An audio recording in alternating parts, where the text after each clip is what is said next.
מקור חוכמה, נחלנו מקור איי איי איי, נחלנו מקור חוכמה, נחלנו מקור חוכמה.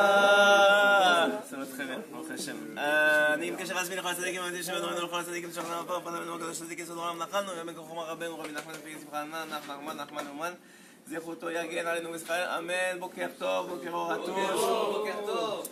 בעזרת השם, זה נשמע que ces paroles de Torah, ça pour la réfoua chez les mains de Itamar ben Hélène Dalia. Hein? Ils ont rajouté Israël. Ils ont rajouté Israël. Ah, très bien. Itamar Israël ben Hélène Dalia, Bezrat Hashem, une réfoua chez les mains complète. Shimshon ben Shimron, David ben Mani, Sarah Daya ben Efrat Myriam. Pour la tzlacha de Kamos ben Emma. Bezrat Hashem, et tous ceux qui écouteront les shiur Bezrat Hashem, et les Elifaz Dalim, les Ulu Nishmat, Ayom,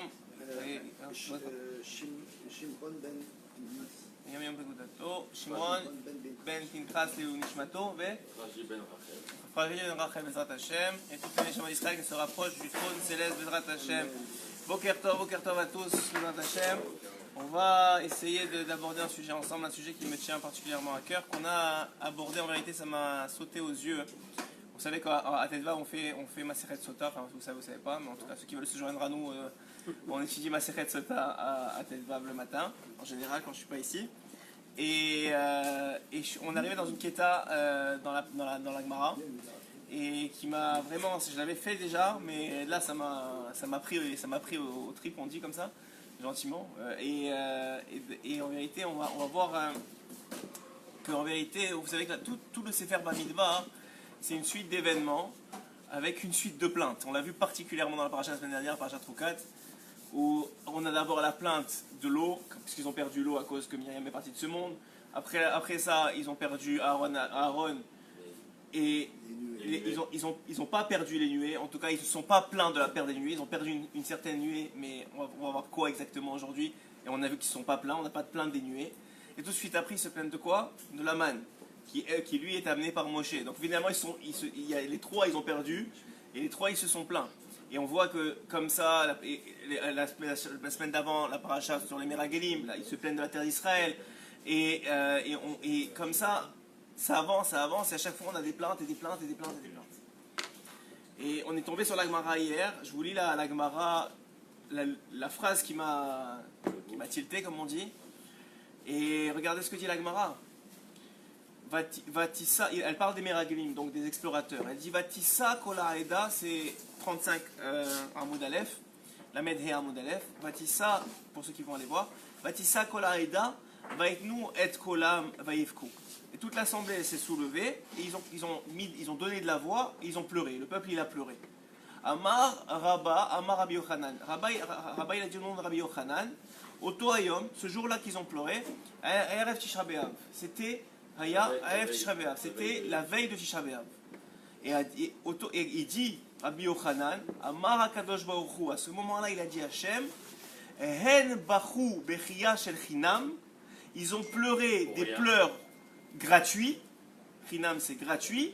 Va ani agba lahem bechia ledorot. Moi j'établirai pour eux des vrais pleurs pour toutes les générations. Quand j'ai lu ça, je l'avais déjà lu, mais on est en plein dedans maintenant. Et on voit qu'il y a un vrai problème avec la plainte. Il y a quelque chose de grave, que Hachem, ça lui fait mal, parce que quand on se plaint de la vie qu'on a, on se plaint de ce que Hachem nous donne. On se plaint d'Hachem directement. Quand ils disent, par exemple, la semaine dernière, quand ils se sont plaints de la manne, qu'est-ce qui est écrit? Ils se sont plaints contre Moshe et contre Hachem. C'est ça qui est passé. Ils se plaignent contre le tzaddik, qui est le tsinor, le conduit de la bracha d'Hachem dans le monde, et contre HaKadosh Baruch Hu.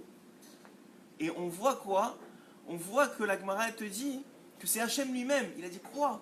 Ils se plaignent gratuitement. Mais je vais vous dire quelque chose. Moi j'ai une question qui m'est venue dans la discussion dans la Gemara qu'on était hier. J'ai posé à ceux qui étudiaient avec moi. Et je leur ai dit, mais je ne comprends pas. Vous venez voir maintenant parmi, ok, il y en avait 12, il y en avait 10 parmi eux qui sont des, on va dire, des sommités, ok? C'est pas des petits, c'est des grands dans la Torah. Vous pourrez parler de, je ne veux pas donner des noms parce que c'est le tzad mauvais, mais aujourd'hui des grands dans la Torah qui viennent vous voir devant tout le peuple est rassemblé et qui disent, il faut pas rentrer, on va se faire éclater. Vous n'allez pas pleurer? C'est quand même pas des gens, c'est pas des gens normaux, c'est pas des que vous pouvez ne pas écouter, c'est des grands. Même s'il y en a deux qui ont dit, ok, mais non, mais écoutez, il nous a toujours sauvés, il faut rester avec lui. Et Moshe nous a sortis d'Égypte, et Moshe nous a fait ça, et Moshe nous a fait ça, comme Kalev il a fait. Mais il y a quand même 10 grands qui sont revenus de la terre d'Israël et qui te disent que c'est pas pour nous, que c'est une catastrophe. Alors finalement, comment tu peux appeler ça des pleurs gratuits? C'est pas gratuit. Plus que ça, les gens, quand ils ont pleuré à cette époque-là, ils n'étaient pas juste en train de pleurer comme un enfant qui n'a pas un bonbon. Et même l'enfant qui n'a pas un bonbon, quand il pleure, c'est pas parce qu'il veut te faire mal ou parce qu'il veut t'embêter, c'est parce que Béhémet, le bonbon, il le veut et ça lui fait mal au cœur. Il n'a pas le bonbon, alors toi tu dis, mais arrête, c'est qu'un bonbon. Mais pour lui, un bonbon, c'est tout son monde. Lui, il voit pas plus loin que le bout de son nez. Donc quand il pleure à cause de ça, il pleure pas gratuitement. Dans sa tête, ça lui fait mal. Si pour que des marottes ils sortent, c'est que, surtout quand on est adulte, comment on sait que c'est difficile, c'est que il y a quelque chose dans le cœur, comme c'est pas gratuit. Il y a un manque. Et ça vient pas dans ce sens. Ah, parce que c'est tout un mahalach, comment la Gemara elle l'amène là, mais c'est pas le sujet d'aujourd'hui, on peut le rediscuter en caméra. Mais tout ça pour dire que c'est bizarre le lachon d'Akadosh Baruch Hu. Le langage d'Hachem, il est un peu bizarre, il est difficile à comprendre. Ça veut dire quoi, Bechi Shel Chinam? Ça veut dire quoi, des pleurs gratuits? Mais tu peux pas pleurer gratuitement, quoi, et tu fais semblant, genre tu regardes, est-ce qu'il te regarde, tu pleures et après t'arrêtes. On n'est pas des enfants de 3 ans. C'est des gens qui sont dans le désert, qui ont soif, qui ont faim, qui sont fatigués, ce que tu veux. Ils ont, ok, c'est pas justifié. Mais ça c'est quand t'as les yeux d'Hachem, ou quand t'as les yeux de l'histoire. Quand tu viens après. Mais eux qui sont dans l'histoire, ouais, le gars il a pas de boulot, le gars il a pas d'enfant, le gars il a pas de parnassa, le gars il a pas de shalom bayit, il pleure. Tu vas lui dire arrête de pleurer gratuitement? C'est bizarre, quand tu y réfléchis, ça fait pas de sens. Non mais c'est surtout que il y a eu le contraire avant, puisque Moshe quand il a parlé au peuple pour les faire sortir et qu'ils n'ont pas voulu le croire. Ouais. Alors est-ce qu'on doit croire aux dirigeants ou on ne doit pas croire aux dirigeants? D'accord, ça c'est un autre sujet en soi. Vous avez raison. C'est-à-dire que, mais en tout cas ceux qui sont sortis, ils ont cru. Ils sont sortis, par ce mérite-là qu'ils ont cru en Moshe, ils sont sortis. Donc là, ce n'est pas la question d'aujourd'hui. Ils ont fait confiance aux dirigeants. Donc ils avaient, oui, mais là encore une fois, ils refont confiance, mais ils auraient dû faire confiance aux bons dirigeants, c'est-à-dire à Yoshua et à Caleb. Mais en tout cas, la question que j'essaie d'aborder, c'est que de la Gemara, on voit que Hachem lui-même, il dit qu'ils ont pleuré gratuitement. Et que ces pleurs gratuits, ils vont les amener à des vrais pleurs. Mais c'est quoi la différence? Tu pleures. Sauf ces gens-là, ils pensaient vraiment qu'ils allaient mourir là. Donc ils ont pleuré. Et sauf quand t'as pas d'enfant, c'est parce que tu stresses et t'angoisses que t'en auras jamais. Et que sauf quand t'as pas de parnassa, c'est parce que tu vois que tu t'as pas donné à tes enfants. Et sauf quand t'as pas de shalom bayit, c'est parce que tu vois que ça va pas depuis des années. Donc tu pleures pour quelque chose. Donc qu'est-ce qu'il leur a reproché, Ribono Shel Olam? Pourquoi tous les Shabbat on reçoit des coups? Alors écoutez bien. La réponse, elle est quelques pages plus tôt dans la Gemara. Et regardez ce que dit la Gemara. La réponse, elle est page Lamed Dalet Amoud Bet, lorsque la Gemara parle de Kalev Ben Yefouné. Et elle dit comme ça. Elle dit que vous savez très bien que Kalev, c'est le seul qui est rentré, il allait directement au Havot, chez Abraham, Yitzhak et Yaakov, oui? Et, ouais, chez Abraham, Yitzhak et Yaakov. Et lorsqu'il est parti là-bas, la Gemara nous dit qu'il est parti prier. Regardez les mots de la prière de Kalev. Avotai, mes pères, donc il parle à Abraham, Yitzhak et Yaakov. Bakshu alay rachamim, implorez la miséricorde sur moi. Chez Enatzel me'atzat meragelim, que je sois sauvé du conseil des meragelim. Point. Il a fait 30 km, je sais pas, on va dire 30 km partiment pour arriver jusqu'à là-bas. Il a fait une phrase et il est reparti, c'est bon. C'est quoi le secret de cette phrase? Le secret de cette phrase, c'est tout ce qu'on reproche aux Meragelim, aux Dordéa pendant tout le désert, à chaque fois qu'ils se sont plaints, et à nous qui faisons ça quotidiennement. Quotidiennement, on tombe dans ce piège-là. Quotidiennement. Ça veut dire quoi? Tiens, un problème. On va dire, prends un exemple. Tiens, parle avec tes enfants. Ils ne te respectent pas, c'est difficile, ils ne t'écoutent pas. Deux solutions.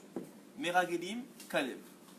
Meragelim, j'en ai marre, j'en peux plus, ils ne m'écoutent jamais. J'en ai marre, c'est pas possible. Ouais, Kalev. Tu lèves la tête au ciel, je t'en supplie, Hachem, j'y arrive pas. J'y arrive pas là. Ils sont en train de me rendre fou. Je sais que c'est toi.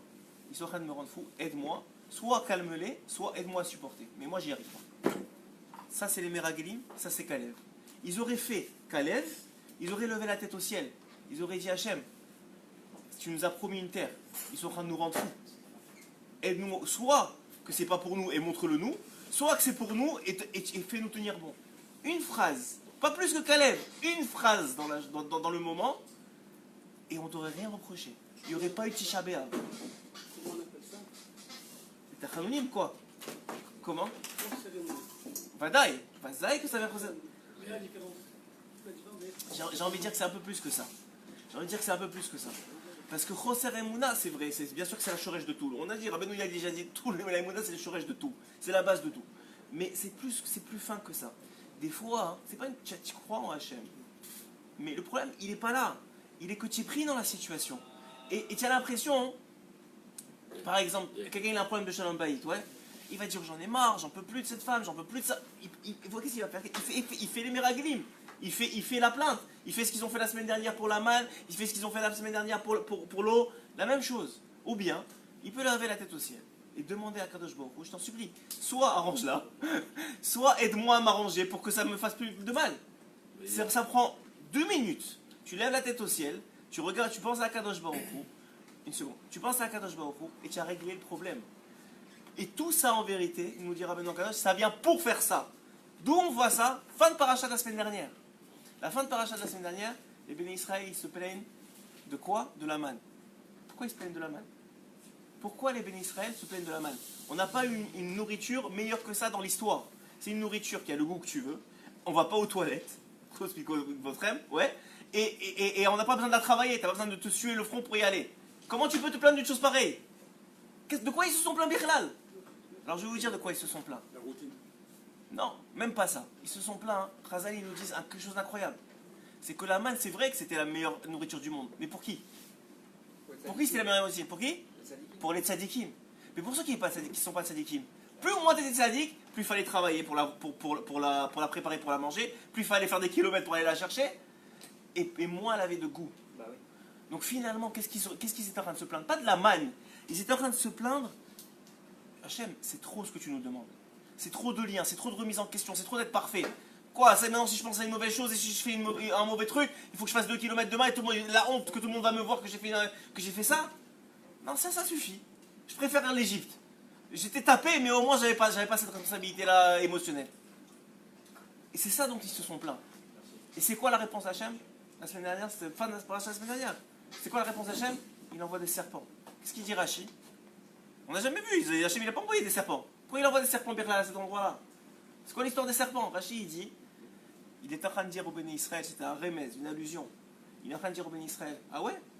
Vous voulez plus du lien avec moi? Vous voulez plus Yom Yom? Ouais? Très bien, pas de problème. Bon, je vous envoie les serpents.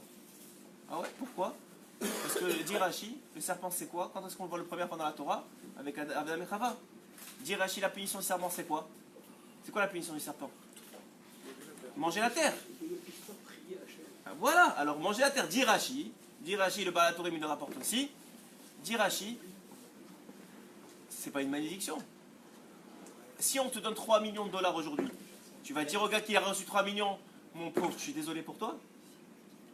Si tu gagnes le loto, tu vas venir voir le gars et tu vas lui dire, je suis désolé, Mechila. Ouais, tu vas lui dire ça ou tu vas lui dire Mazal Tov? Tu vas dire Mazal Tov. Et ben avec les yeux d'Hachem, tu devrais lui dire, je suis désolé pour toi. Ah ouais, pourquoi? Il y a une Mara. Écoutez bien, il y a une Mara dans Masechet Yoma. Les élèves de Rabbi Shimon Bar Yochai viennent voir Rabbi Shimon Bar Yochai et lui disent, Vodarav, pourquoi la manne, elle devait tomber tous les jours? Pourquoi pas une fois par semaine? Bon, tous les jours, vous allez me dire, samedi et Shabbat, il n'y avait pas, mais... Oh, Shabbat, il n'y avait pas, mais vendredi, elle tombait 2 fois, donc ça veut que c'est équivaut. Ouais? Pourquoi tous les jours? Une fois par semaine, une fois par mois. Hachem, il peut faire ce qu'il veut. Alors, Rabbi Shimon, il sourit. La Gemara ne dit pas qu'il sourit, mais j'imagine qu'il a souri. Et il répond comme ça, il donne un machal. Il dit, il y avait un roi. Ce roi-là, il avait un fils unique. Et il l'adorait. Il adorait son fils. Son fils, il va se marier. La veille du mariage, le roi, il vient voir son fils. Et il lui dit, mon fils, tu sais combien je t'aime. Sache que tu n'auras à t'inquiéter de rien. Tous tes besoins financiers, c'est moi qui les couvre.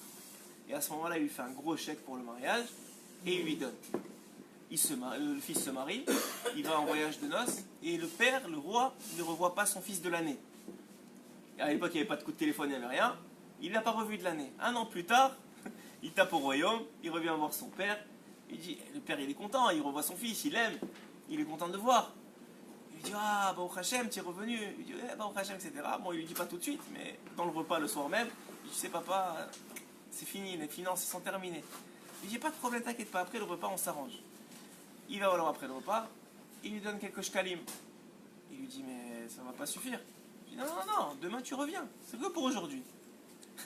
Et il dit comme ça, il dit, vous croyez quoi? Pourquoi en Israël, la passe c'est tellement difficile? Pourquoi? Ah ben non, il répond.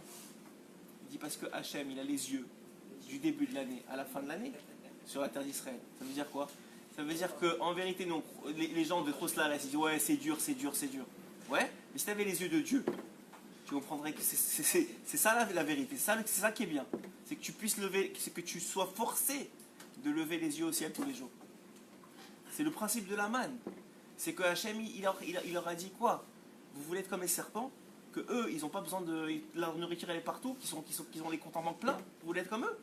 Allez-y, mais vous n'avez rien à faire dans ce monde si c'est comme ça. Ce monde-ci, il a été créé pourquoi? Pourquoi j'ai créé le monde? Pourquoi j'ai créé tout ça? J'ai créé tout ça pour que toi et moi, on ait un lien. C'est pour ça que j'ai créé le monde. Qu'est-ce qu'il va venir faire, Mashiach? Explique-moi qu'est-ce qu'il va venir faire. Il va quoi? Il va dévoiler Hachem dans le monde, complètement. Maintenant, il est un peu caché, il se dévoile au fur et à mesure du temps avec les tzadikim, etc. Plus on approche de la Géoula. Mais la Géoula finale, c'est comme si vous prenez une image, prenez le soleil, ouais. Aujourd'hui, on peut supporter que les rayons, et de très loin. Le jour où Mashiach vient, ce sera le soleil ici, là, devant toi. Ok? Mais à une condition. Ça, c'est ce que va faire Mashiach. C'est ce que la vie crée. C'est la raison d'être de toute chose. C'est qu'il y a un dévoilement complet d'Hachem. Mais c'est quoi ton but à toi? C'est quoi ton rôle à toi? Ton rôle à toi, c'est de créer, maintenant qu'il est dissimulé, un lien assez fort. C'est les UV de demain. Ton lien que tu crées aujourd'hui, c'est ta protection de demain. Plus tu vas créer un lien fort maintenant qu'il est caché, plus quand il va être dévoilé, tu vas pouvoir t'en approcher. Et donc, dit Hachem, vous êtes en terre d'Israël, je vais vous forcer. Je vais vous forcer à créer un lien. Je vais vous forcer, vous n'aurez pas le choix. Et tu vas être dans la Torah en Israël, ce sera encore pire pour toi. Tu vas être encore plus forcé. Et pourquoi? Parce que plus tu veux te rapprocher de moi, plus il va falloir que je te force à lever la tête. Mais tu auras tout ce que tu auras besoin. Mais à la minute près. Va en Rousse la arrête. Et ils ont l'année devant eux. Peut-être 2 ans, 15 ans, je ne sais pas combien ils ont de. Ouais, les taux d'intérêt, ils sont à 2%. Il n'y a pas ça. Pourquoi? C'est une malédiction. C'est la malédiction du serpent. C'est la malédiction du serpent. Ne levez pas la tête vers moi. Vous voulez pas être sur ma terre? Ne levez pas la tête vers moi. C'est ça qu'il leur dit quand il leur envoie les serpents. Et c'est pour ça que quand ils feront tchouva et qu'ils vont voir Moshe et que Moshe il prie pour eux. De là on apprend, dit Rashi, qu'un homme il ne doit pas tenir rancune à personne. Ils l'ont critiqué et tout ça. Et dès qu'ils viennent leur dire s'il te plaît prie pour nous, ils prient. Ça c'est entre parenthèses. Mais quand il prie, Hachem il peut faire comme les autres épidémies. Il peut dire ok ça y est je vais les guérir. Il ne dit pas ça. Il dit à Moshe tu vas prendre un bâton et tu vas mettre au-dessus du bâton, en haut, complètement en haut, un serpent en cuivre. Et ils vont voir le serpent et ils vont guérir. C'est de là dont vient le signe là, des pharmaciens. Là. Ouais. Ça s'appelle un calucet en français? Merci. alors on disait, est-ce que ça a à voir? Guérir, c'est tout. Non. Tout le but de l'histoire, c'est qu'ils comprennent qu'en regardant le serpent, c'est pas le serpent qu'ils vont regarder. D'abord, ils vont se rappeler pourquoi ils ont été punis. Mais 2, ils vont lever la tête au ciel. Et quand ils vont lever la tête au ciel, c'est là d'où vient la réfoua. Parce que c'est tout ça, tous les problèmes de l'homme. Pourquoi ils viennent? pour son bien. C'est ce que dit Rabbeinu Akadosh, l'écoutez Moran Dalet. Tous les problèmes d'un homme, ils viennent pour son bien. Ils doivent dire à Kol Letova comme sur toute chose, ouais. Ah, alors quoi? C'est quoi le problème? Le problème, c'est qu'il n'a pas les yeux pour voir. Ah, d'accord, j'ai pas les yeux pour voir. Alors qu'est-ce que je fais? Eh ben, tu lèves la tête, les yeux au ciel. Tu as deux solutions. Quand tu n'as pas les yeux pour voir, tu as deux solutions face à un problème. Soit tu te plains, parce que c'est insupportable. Soit tu demandes et tu pries. C'est les deux solutions. Soit tu agis comme Kalev, soit tu agis comme les Meraglim. Oui, comme tout le Dordéa à chaque fois. Par rapport à Kalev, quand il est parti prier les avots, ouais. Il dit qu'il ne soit pas comme les Meraglim. Il ne savait non. pas encore fauter. Alors comment il... Non, qu'il soit sauvé. Regardez, je vous ai lu les mots exprès. Qu'il soit sauvé du conseil des Meraglim. Ça veut dire qu'il savait qu'il allait... Ça veut dire qu'il y avait un danger. Non, mais il savait qu'il allait... Il y avait un danger. Il savait que tout le monde savait qu'il y avait un danger. Même Moshe Rabbeinu, il savait qu'il y avait un danger. C'est pour ça qu'il a béni Yoshua. Il a donné le yud à Odoshea. Il a ajouté son yud. Pourquoi? Ils sont partis dans l'esprit de fauter alors. Bien sûr, il y avait un esprit, bien sûr. Ça c'est un autre sujet, c'est sur la paracha de Korah, sur la paracha de pas Korah, sur le Meraglim qu'on avait parlé, mais de façon générale, c'est pour vous donner ici combien la Gemara, quand elle nous dit une chose, qu'ils ont pleuré Bechinam, c'est pas que eux ils ressentaient pas les pleurs et la douleur, c'est pas ça. C'est que c'était pas la réponse à la douleur qu'il fallait avoir. Ce qui leur a été reproché, c'est quand tu as un problème, Hachem, c'est lui qui te l'a envoyé. Il sait très bien que tu vas être comme ça. Vous croyez quoi? Quand vos enfants ils vous insupportent, ou votre femme, ou le travail c'est difficile, ou je sais pas, chacun il a ses problèmes, chacun il a ses limites, ouais. Vous croyez quoi? Que Hachem il savait pas avant que ça arrive, que ça allait arriver? Pourquoi vous allez lui cacher? Quand tu te plains, ça veut dire quoi? Ça veut dire il y en a marre quoi. La Gemara elle dit que quand il y a une majorité, on doit suivre la majorité. Il y a 10, il y a 2. Donc, ok, mais là on parle pas de... Encore une fois, il y avait Moshe. Moshe, c'était pas une question de majorité là. Moshe, c'est le Gdol Ador. Il n'y a pas au-dessus de lui. C'est lui qu'il faut écouter. À chaque fois, ils ont fait ça. C'est pour ça que quand ils se sont plaints, je vous ai dit encore une fois, c'est pour ça quand ils se sont plaints contre l'eau, pas pour l'eau, même pour l'eau, c'est écrit ils se sont plaints contre Moshe, contre Elohim. Pour la même chose, ils se sont plaints contre Moshe, contre Elohim. Parce que c'est lui le représentant, c'est lui le Gdol Ador. Donc on voit de là un principe incroyable que la Torah nous donne, que la Gemara nous donne, que c'est un principe de vie. Un homme, il veut se sauver des problèmes, il veut que ça arrête de lui arriver ou que ça se solutionne rapidement. Il a une seule chose à faire. Il lève la tête au ciel. C'est la seule chose à faire. Plus il se plaint, plus il va recevoir. Ah, tu te plains maintenant pour rien? Eh ben, tu vas recevoir pour quelque chose. Regarde ce que dit la Gemara. C'est incroyable. Elle dit, vous croyez que c'était pour quelque chose, mais en fait c'était pour rien. Maintenant, ça va être pour quelque chose vraiment. Alors qu'est-ce que tu as à faire? Une seule chose, tu lèves la tête au ciel. Tu dis Hachem, j'y arrive pas. Aide-moi. C'est pas grave de ne pas y arriver. Hachem, il savait déjà que tu n'allais pas y arriver sans lui. Il savait déjà. Tout ça, c'est pour que tu lèves la tête au ciel. Tout ça, c'est pour que tu dises la manne. Pourquoi elle tombe tous les jours et pas tout truc? Pour que tu lèves la tête au ciel et que tu crées un lien. C'est pour ton bien. Pourquoi c'est pour ton bien? Parce que c'est le bien éternel. Plus tu auras un lien avec lui maintenant, plus tu vas profiter au moment du dévoilement final. C'est aussi simple que ça. Donc plus tu crées un lien, et plus le lien, il va te permettre d'avoir le bien éternel. Donc c'est pour ton bien. Ah, mais aujourd'hui j'ai mal. Oui, mais c'est pour ton bien. C'est comme quelqu'un, je donne cet exemple souvent, quelqu'un il va mettre son fils chez le dentiste. Ouais, la petite elle a mal. D'accord, elle a mal, mais demain, après-demain, elle va kiffer ses dents pour le reste de sa vie. Ben là, c'est pas ses dents pour le reste de sa vie, c'est pour l'éternité Hachem. Ça n'a rien à voir. Donc ça fait mal. Et encore une fois, ça fait mal parce qu'on s'oppose à la réalité. Parce qu'on se plaint de la réalité. Parce qu'on subit la réalité. Ah, il fait chaud. N'importe quoi. Ouais. Alors que si tu lèves la tête au ciel, tu dis Hachem, s'il te plaît, aide-moi. Aide-moi à supporter la chaleur, j'y arrive pas. C'est une bêtise. Je vous dis, des fois on se plaint de trucs, mais t'as envie, comme les enfants, t'as envie de les claquer. Tu dis, mais tu te plains, tu pleures pour un bonbon. Mais on dirait que t'as jamais mangé de bonbon de ta vie. Ouais. Combien de fois les parents ils ont dit ça dans leurs enfants? On dirait que t'as jamais mangé de ta vie. Ouais. Pourquoi une chose? Pourquoi c'est comme ça? Mais parce que pour lui, c'est la fin du monde. Mais pourquoi? Alors qu'est-ce qu'il fait? Alors lui dire, on dirait que t'as jamais mangé de ta vie ou t'as jamais mangé de bonbon, ça sert à rien. Pour lui, il a jamais mangé de sa vie. Pour lui, il n'y a que cet instant qui compte. Et vous, c'est la même chose. Et nous, c'est la même chose. Quand tu as un problème de parnassa, ça fait 20 ans qu'il te donne la parnassa à Hachem. Et là, tu as un problème. Tu te rappelles des 20 ans que tu as mangé? Non, aujourd'hui, tu as faim. Alors quoi? Qu'est-ce que tu fais? C'est dans ton cœur. On ne peut pas te le reprocher, Hachem. Il savait très bien que ça allait t'arriver. Alors tu lèves la tête au ciel. C'est tout ce qu'il te demande. Lève la tête vers moi. Crée un lien. Crée un lien et je te sauverai de tout. Et si je te sauve pas, c'est parce que tu as besoin de créer encore un plus fort lien, c'est tout. Et c'est pour ton bien. Sache-le, c'est pour ton bien. Chazak ou Baruch. Chazak.